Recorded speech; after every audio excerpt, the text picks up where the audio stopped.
back to the Gold Rush podcast. I'm Spencer, and that's my co-host Noah, and we are back into game week. Coming off a bye last week, we were a little let down watching all these games throughout the weekend. Just a depressing weekend when Notre Dame has a bye. I don't know about you, but it's like I'm watching all these teams, all these upsets, and I'm like, God, dude, I wish I could care just a little bit more, but I can't. It's so hard to have a bye week after, such a disappointing start. We talked about, last time how, there's a lot of good to take away from it. It wasn't all bad. And the more you kind of digest from it, you realize that there was a lot more good than, maybe we realized at the time. CJ Carr looked great. There wasn't a whole lot of terrible other than, a lot of the game plan stuff, which I think based on Freeman's press conference, we're kind of out of. I think they're to the point where, they're going to give the reins over to CJ and kind of let him run with it. And like I said in the last show, you kind of have to because it's all in at this point. All in at this point. Yeah, no, and that's kind of brings us to the title of this episode. Did Marcus Freeman just unleash a monster? I feel like we have not seen a full playbook go quarterback in our system under Freeman yet. I mean, give or take, Hartman probably had a little bit looser reins than most of the quarterbacks we've had as their first year. But we also had a first-time OC, so that was already limiting as itself. Oh man, imagine Sam Hartman with Denbrock. I like to think that'd be nice. I don't really know what our talent was that year, so we could have maybe had similar outcomes. But I feel like the Ohio State game plays out a little differently.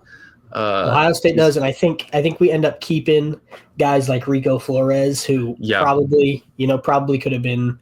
And honestly, Jaden Thomas, I think, was kind of pushing a breakout season with the year prior. Like I watched a lot of those games with Buckner and with a few of the other quarterbacks that he was able to be paired with, and I was like, man, this guy's a dog. I don't know why we don't use him more. His reach was long as hell, and we never fed him the ball. He's almost like a tight end build. All that being said, this is going to be the first year we actually see a quarterback that's been in the same system for more than just a year, has a knowledge of the playbook, but just hasn't quite been given the ability to utilize the playbook. And in today's presser with Marcus Freeman, he mentioned that. He was talking about how, we wanted to get him eased into the game, a little, quick screens, quick out routes, little short completions to really just boost his confidence in a hostile environment. And then second half, we started to see those reins kind of be let off. Granted, we had to kind of come back. We were down, but I think today he kind of confirmed in more or less words, we're gonna kind of let it fly this weekend. Yeah, absolutely. And they talked about it College Game Day. Pat McAfee actually talked about how he saw a lot more good in that game than bad. Mm-hmm. He said he actually felt better about Notre Dame after that loss than he did going into that game, which is always good when you can leave a game, win or lose, feeling better about the outcome, regardless, and you're getting some notoriety from some guys who knows what they're talking about. Pat McAfee's thing is special teams, but he's he's a sports guy. For sure. When CJ's making no look passes and kind of have control over things late in that game, trying to fight back, people take notice. Yeah, I agree. I don't know how much we aren't seeing. Like I really don't know what that answer is going to look like. I don't know how much we've just been like accustomed to over the last few years with like, this is just kind of Notre Dame football. Like I would love to walk away from the A&M game being like, wow, so it is possible. We are capable of it. You know what I mean? Right. We haven't had that passing attack in years. So I just want to see it. I want a taste of it. I feel like we even kind of got that with the Miami game, given how well, Carr did it with just limited opportunities, but I think I'm ready to see it.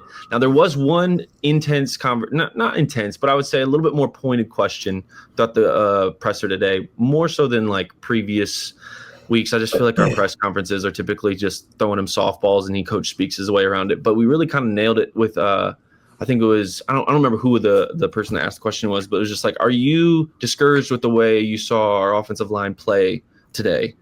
Or play in the Miami game, given the fact that you've set such a standard over the previous years of just dominating the front, the front of the line. And his answer, how'd that make you feel? It's kind of a give and take because like how real of an answer are you going to get from Marcus? Obviously, he's going to tell you that things are great, and we don't need to worry. I'd like to believe that. I know that you've expressed a little more concerns with the offensive line than I have. I think that Yeah.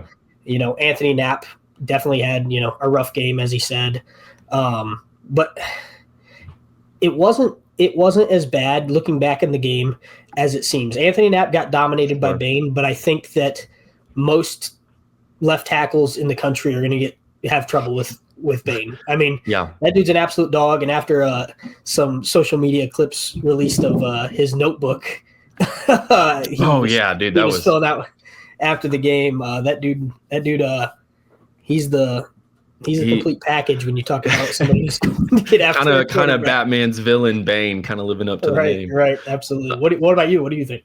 Yeah, no, I think he I think there was a lot of comments. I was in the live chat as it was going live, and everyone was just like, the line just played pitiful, and I can't believe he's just bailing him out. He needs to talk, and it's like, what do you expect the guy to do? I mean, we're one win or one game into the season here, and he's going to go into a presser in a bye week, win a 3-point loss to a top 10 team on the road first week with a brand new quarterback that has not gelled or worked with this offensive line at all. Like, we're talking splitting snaps all spring, all fall camp, and basically until the last about week and a half prior to the game.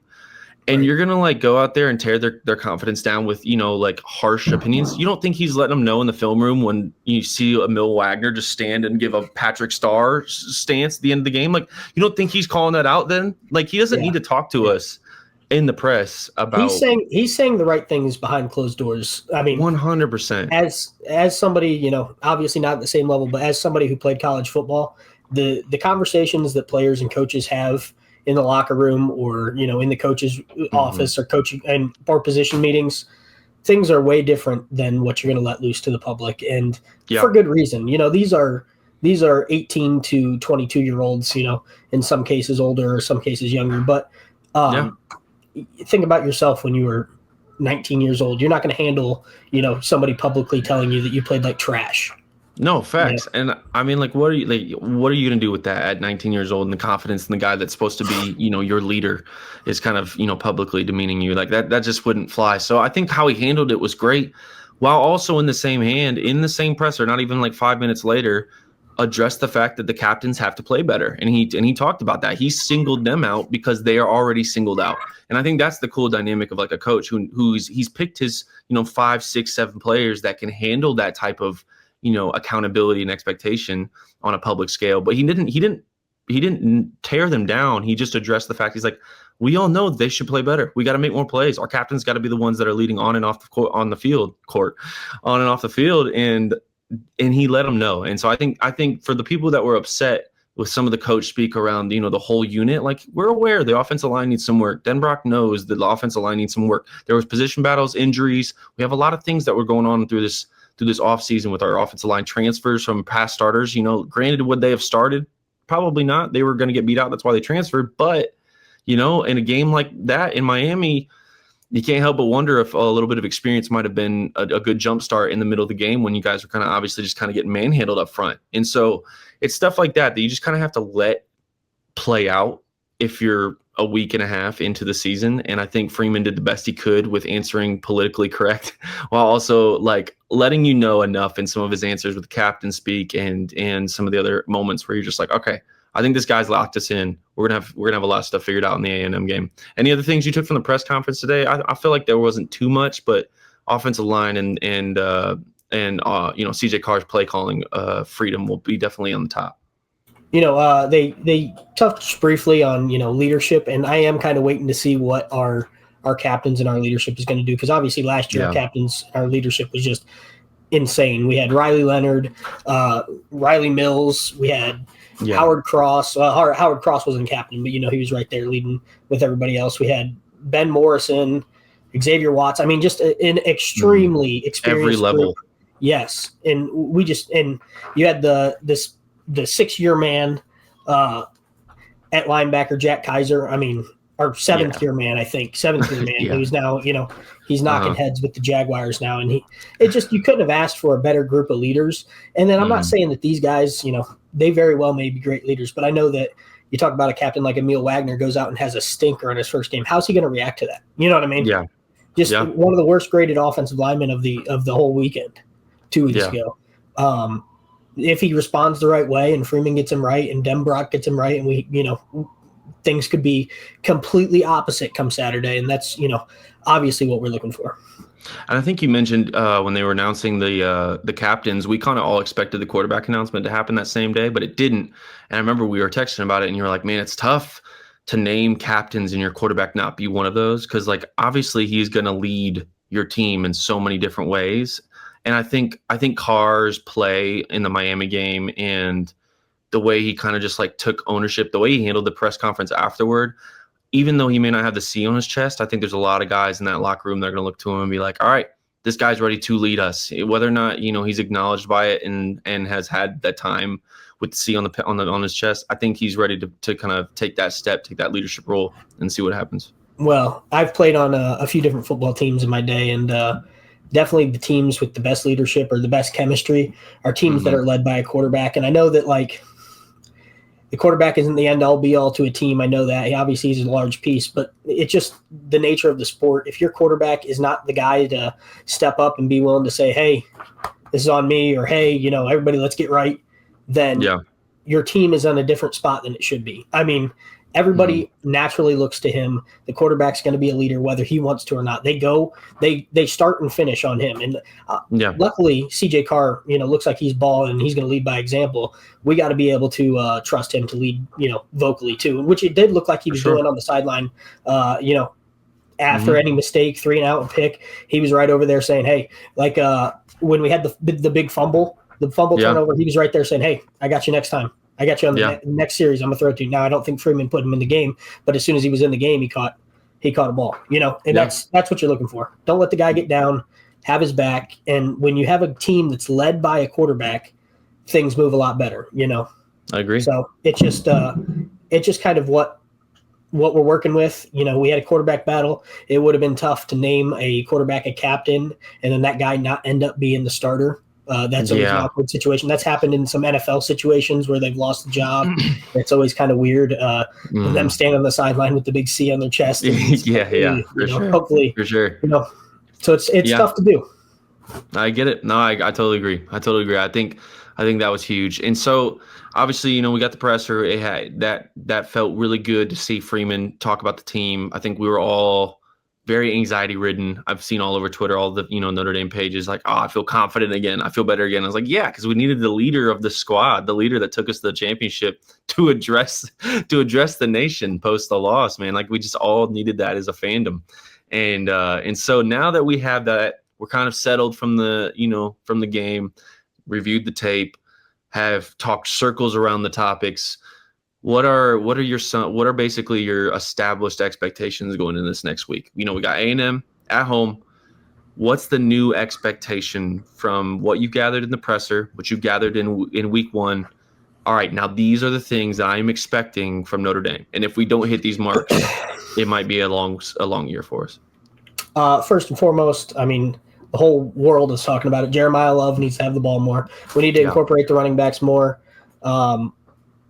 A lot of people have talked about it. In every video or breakdown of this game I've watched, people are saying, can you trust the play calling from the Miami game? And which obviously you can't. I mean, no. I think we've talked about enough that Denbrock likes to hide things. Now, I don't know if Miami was the game that, you kind of hold your cards close to your chest. I think you need to, let some stuff loose. But I definitely think he's going to come out with some more exotic runs, especially on third down. I think third down and short, he was trying to show that, hey, he can still do that. You can't just drop back on 3rd and 4 and be ready to cover, the middle hook. You've got to defend the run so we can kind of hit some of those quick outs or quick hooks over the middle at the tight end. So I think he was trying to establish some things.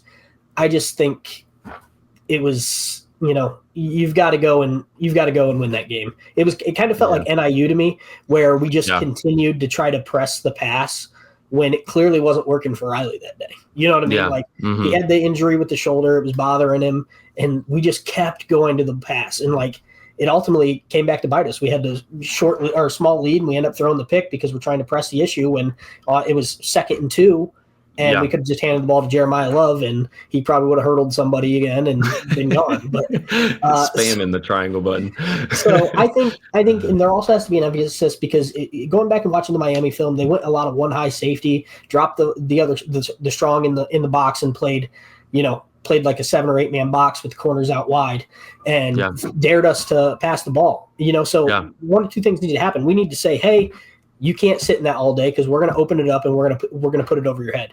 And two, it doesn't matter if you're in that box, we're going to run it down your throat anyways, which we know we can. We did it all year last year.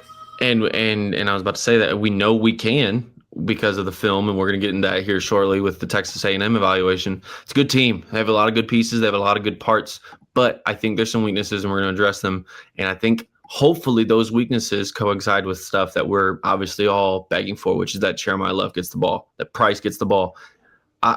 I understand that Freeman sets the precedent, typically with the fumble, with the turnover that happens for one of our players, they typically see quite a bit of bench time after that to think about what they did.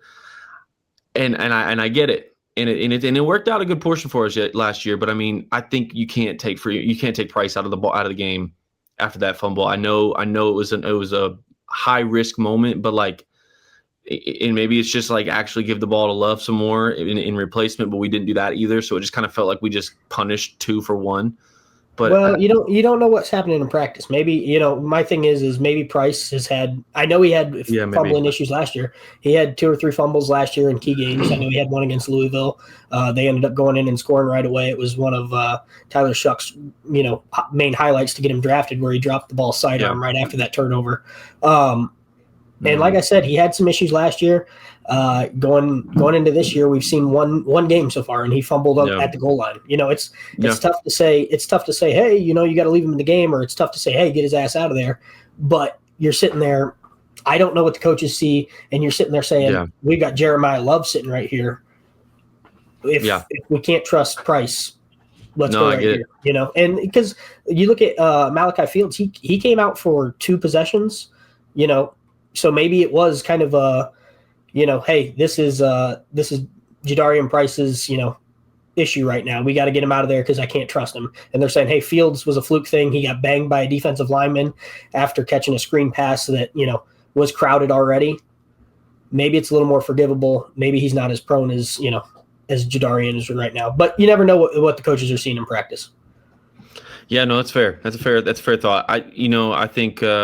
I think collectively the fan base wants to see 15 plus carries from Jeremiah Love. I mean, I feel like we just gotta hit a number that's a lot higher than what that 10 was. I mean, that's just ridiculous. We can't have Carr have more carries than Love. So personally, I'll be happier. I'd still love to hit the 20 mark, especially with the 2 biggest games on our schedule. I am all for preserving him. Let's preserve him against Purdue next week. Let's preserve him against Syracuse at the end of the year. Maybe not. That's a hot topic game, but what I'm saying, it's just let's pick our moments. But hey, if you want future running backs to keep considering our school, not that we haven't done enough already. I mean, I feel like we've really done well on that side of things, but you got a guy that is Heisman level talent. And if you're not going to give him the opportunity to at least give it a shot, not that we expected it. I think a lot of Notre Dame fans were pretty realistic with that expectation this year. We just knew he wasn't going to get the ball enough to make that happen. But if you want the illusion, if you want the recruiting stats, hey, we preserved his body. He got to the NFL, and on the limited amount of snaps he was given, he still was in top 5, top 10 Heisman talks because he's a good player and we give him the ball. I want to see us not waste that talent this year. Now, I don't think the plan going into the Miami game was to not give Jeremiah Love touches. We kind of talked about it last week in that Carr made the reads, and a lot of them were correct. Miami was very intentional about giving him pass reads because they wanted to keep the ball out of Love's hands. They're saying, hey, if you can beat us with your outside receivers, knowing that you're going to throw it, then so be it. I mean, they're going to crash down on it immediately. And your guy's going to have to go get the guy, MDM, most dangerous man, like the pick that we threw over to did we throw it to Great House or did we throw it? We threw it to Faison. No, we threw it to Faison. Great House, I think, stumbled on his blocking assignment. Now, most dangerous man, call it MDM. You go get the guy who's most dangerous to the play. I think he kind of stepped forward to get the guy in front of him to create him or to stop him from popping into the passing lane, and the entire time the corner just busted immediately. And by the time he realized it was too late, and I mean, to be fair, he did everything he could to, break the ball up at that point. Sure. But it just so happened that the ball got kicked in the air or whatever. I mean, freak play. Yeah, no, it was a fluke. Time, yeah, totally a fluke. You can't game plan for that. But I think what a lot of people walked away from that moment, and even Freeman in his presser after the game, was just like, you know what, young quarterback, probably a moment where he just picked up 8. Give the best guy on the field the ball again. But I hate that, because from a defensive coordinator, that Freeman is obviously not a coordinator now, but a head coach, defensive mind. I mean, it is not at all his decision. If you're going to give him the read, you're going to say, hey, we're running an RPO. You're reading the outside backer. If he crashes, you get rid of that ball. You've got to let him get rid of that ball. I mean, you can't say, hey, it's situational. It's not. I mean, in the playbook, if you're told to read that guy, now I understand that, Peyton Manning might not have done that. Peyton Manning. And the guy's first start ever, if you're asking him to go off script, imagine he goes and hands that off and we get hit for a 3-yard loss, and then we end up going 3 and out on that drive. Then we're sitting there saying CJ Carr made a terrible read. It's his fault. What are we doing? But instead, we're saying, hey, CJ's got to be smarter and know when to abandon his read. You just can't. You can't do that. You know what I mean? Yeah, that's fair.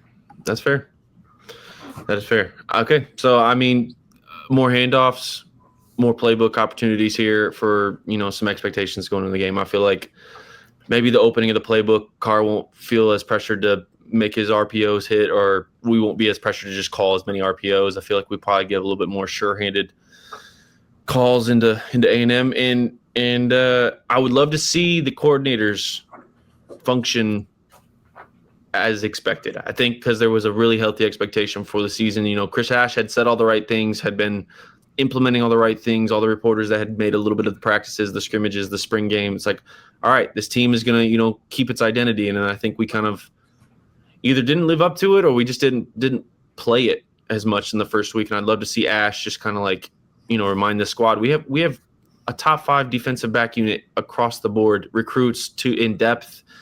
Starters, let's let these guys kind of ball out, and we weren't getting pressure on the quarterback, but I also don't think we had the D line for it. And if that means that we got to send some more, let's send some more, man. I just feel like when we give our DBs an opportunity to kind of take some guesses and really be attached to a receiver, man. I just feel like that wasn't as offered in the first game, and it just seemed like we weren't up to par. And I don't know if it's an intensity thing, if we were just missing assignments, what it was. Maybe you'll have some more perspective on it. But I would just love the coordinators, but specifically defensive as well, because we've been talking about the offense for a minute.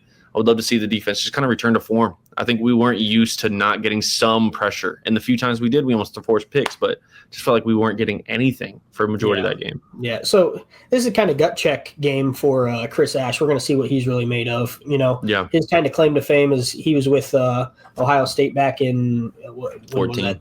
14 when they won the Natty, but he was kind of co-coordinator of that. He wasn't even, really at the reins fully himself. What I'm expecting in this game is we're going to be stronger on the edges, which I don't think we were bad on the edges. Miami has 2 really good tackles, and we were still able to generate some pressure off the edges. Beck was able to step up, and I don't expect Marcel Reed to be that comfortable. Marcel Reed is not 5th-year college guy. It's his 2nd year. He hasn't faced a defense like this year. It's going to be his first real opportunity to And he's a runner. He's a runner, and I think there might be a couple of moments where if we force him to run, that's actually a better situation for us. Oh, 100%. And what you're going to have is I think you're going to have Jalen Snead dropping back in coverage, trying to get with tight ends and running backs and things like that. And you're going to have Drake Bowen kind of spying him. And, a lot of times you think, hey, Drake Bowen, not a great matchup with Marcel Reed. Yeah, obviously in open field, you don't want Drake Bowen chasing Marcel Reed, but stepping up in the pocket, Drake Bowen is incredibly good at having a sense for that when he's in that QB spy look, to step up and find the pocket that he has to go through, because it's going to open up. There's not going to be 5 different holes that Marcel Reed can pop through. We're going to close those edges. Our D tackles are not going to get just blown off the ball, especially in a pass set. There's going to be a gap open in the middle, and Bowen is so good at filling that gap once it opens up that I think that we are going to have a better time than people are giving us credit for with Marcel Reed. And you're probably right. The thing I'm most concerned about are these receivers. I mean, you look at the stats. They're, Mario Carver, 13 receptions, 236 yards. They're hitting it deep, 18.2 per catch with a long of 72. And then everybody knows about KC Concepcion. He's a dog. I mean, he's a dog. There's a lot of talent in the wide receiver room, but after those two, it thins out. And then they obviously have the great running backs, Le'Veon Moss, Ruben Owens, but Marcel Reed leads that rushing room. If we can let Marcel Reed continue to lead that rushing room, we are going to be in a good place. We can't let Moss and Owens take off on us. That's going to be an issue. And they were very much more per just like watching over the recaps of the UTSA game and the Utah State game. They were far more involved in the pass game than they were just like straight handoffs. I'm encouraged, and I think KVA showed a lot in that first game. I think he was, kind of gives me Xavier Watts energy where. He has a nose for the ball. He's always around making the play. Even if, he benefited from Boubacar filling a gap, Drake filling a gap, somebody, taking on his man, he at least was in position to then finish the play. And right. I think you still need those types of players. And if you see somebody just consistently making those plays often enough, eventually you're going to kind of be like, hey, man, that guy probably needs to be on the field more because whatever chemistry is happening, he's getting the ball, he's making a play. So hopefully Ash kind of makes the adjustments. Dan Brock doesn't try to outcoach himself. We got Carr with an open playbook, which will be very entertaining to watch. And I think the expectation is a win. I think the expectation is an improvement. But it's so early, and these teams are just finding a groove, a step. We're going to be on our second game. They're on their third. It's just there's a lot of factors at play, and I'm hoping this bye week cleaned up a lot because we needed it. The offensive line needs to be on point. Defensive line needs to get more pressure. I think there's a lot of things individually that needs to happen, but I think it starts with coordinators. So we'll see what happens. Absolutely. We'll see what happens. Absolutely. But all right, let's move on to the last little segment here. We want to talk about A&M, kind of get into what we perceived out of their first two games, beating UTSA and Utah State. Both some middle of the pack squads in the Group 5, but I think UTSA definitely has a back that's going to probably go in the first couple rounds when he declares. So I think they've played enough talent to kind of expose some interesting stuff about the team, but I still think there's a little bit of a mystery as to what they're fully capable of, given they just haven't played an echelon that's like comparable. For sure. And one of the things that you look at is their rushing yards. They're giving up. Yeah. They're giving up a ton of rushing yards in both the games they've played. Now, I think you kind of have a skewed stat line there, seeing as that. Yeah, and I think towards the end of both those games, you're getting some backups in and things like that. It's not, sure. And you're definitely not going to see a whole lot of backups either way, other than the typical ones and twos in this game. Mm-hmm. But I do think there's some weaknesses, in the run game that we can exploit. Defensively, they're not strong. They're not a Mike Elko looking team traditionally coached defense. Yeah. Right. And I think they spent a lot of time in the offseason focusing on offense. And I'm sure Mike Elko, he headed some of that up and kind of focused more on that side of the ball. And that's what they needed. They struggled to score the ball last year. In the second half of the season, they struggled. Marcel Reed, once people kind of figured him out, they slowed down. They had a chance to go to the SEC championship and kind of laid an egg against Texas. And I think, they're trying to right the wrongs a little bit. So I think there's holes on the defensive side for sure. Yeah. I watched some recaps of both games, and not just like, the 2-minute scroller of SportsCenter. Like I went and watched a good bit of each drive. And I think something a lot of people know, and that's why there's a lot of questions around it. That UTSA game was real close. It was a lot closer than it should have been. Kind of mid-third quarter, they were within a score. Henry had just broke off that like 60-yard touchdown run, and it's just like, all right, there's big play capability against this defense. Yeah, Utah State 21-17 in the beginning of third quarter. Yeah, like that's a possession ball game. Yeah.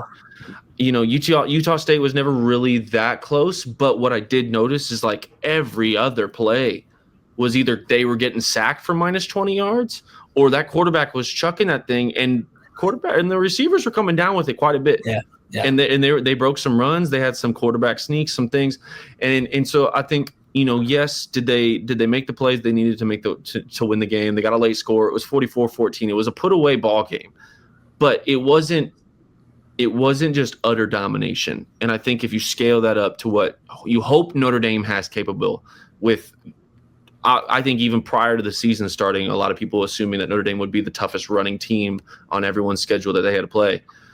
Is this something that we were destined to have figure out, hopefully for the Miami game, but we didn't? This is where like we really show our muscle that we assumed we had all offseason. Like, is this run defense an issue for A&M, or did they just play some really good running backs? I mean, you know what I mean? I really don't know what to take from it. I think Robert Henry for UTSA, he's obviously a good back, and like you said, he might go early in the NFL draft.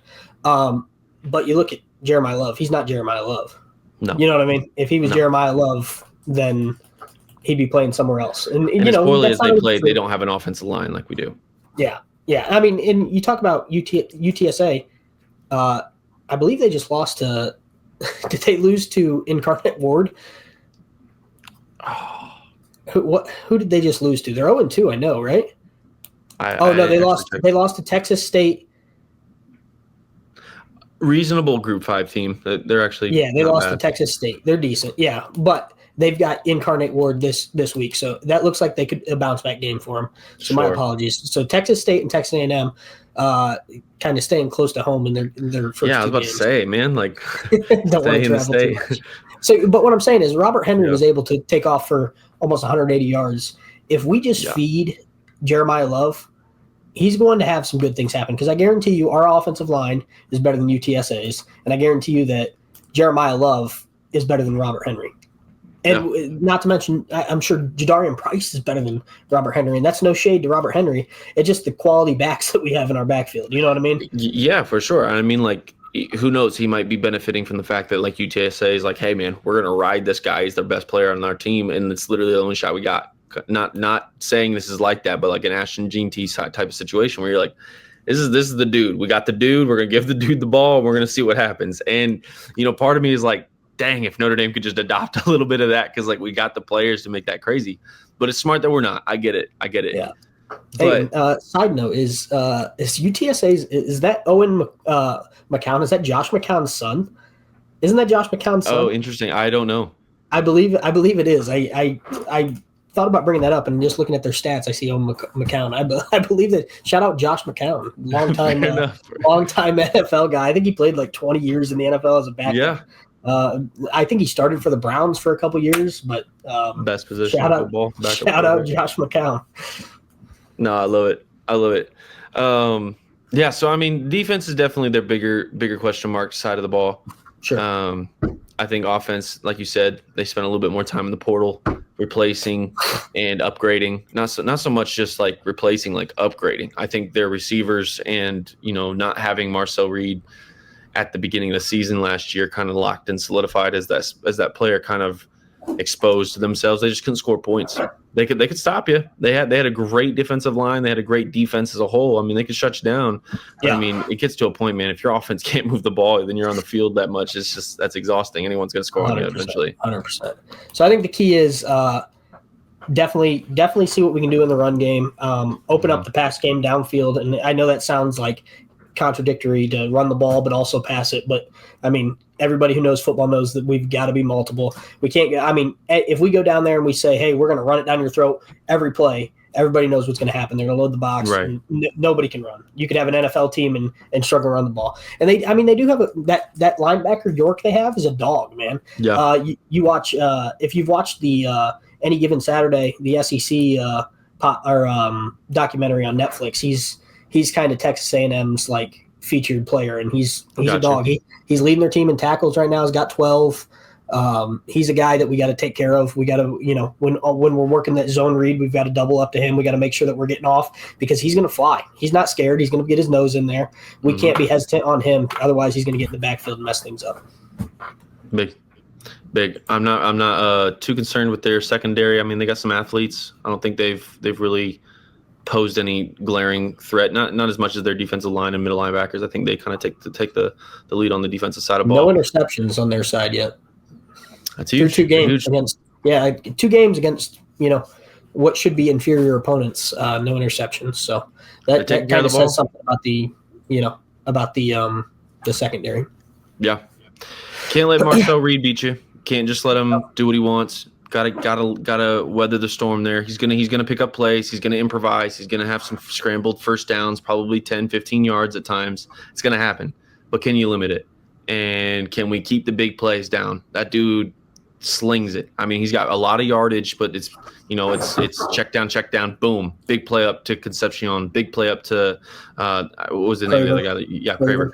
And so can we limit the big plays?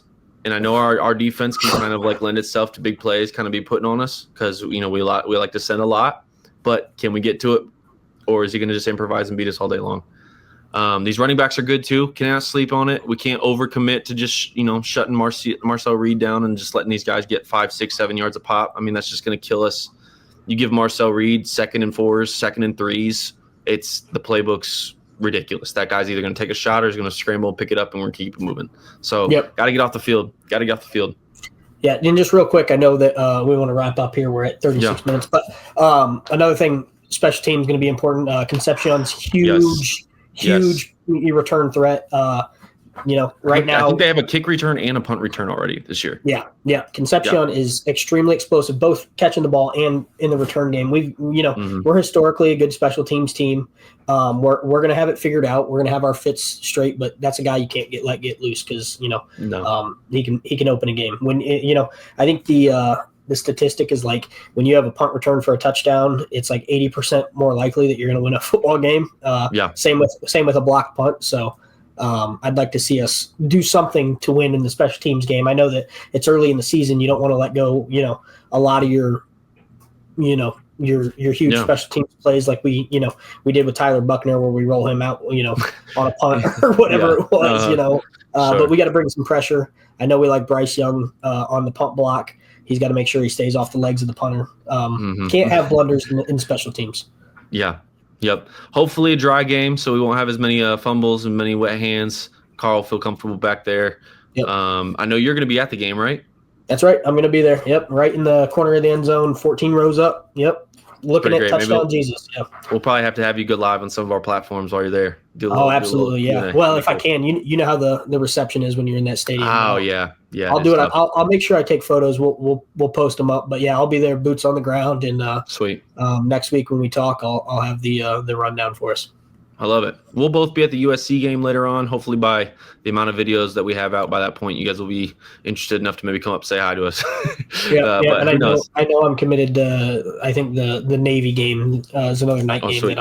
And we'll see if we can link up for that one. Yeah, that'd be awesome.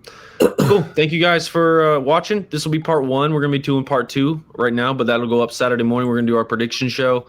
Just, expectations, the advantages and disadvantages for both teams, score prediction, and But thank you so much for tuning in. This is our 2nd episode, so appreciate you with the growing pains and all. We're going to have this thing figured out. Appreciate you guys. Hey, we're doing our best. Go Irish.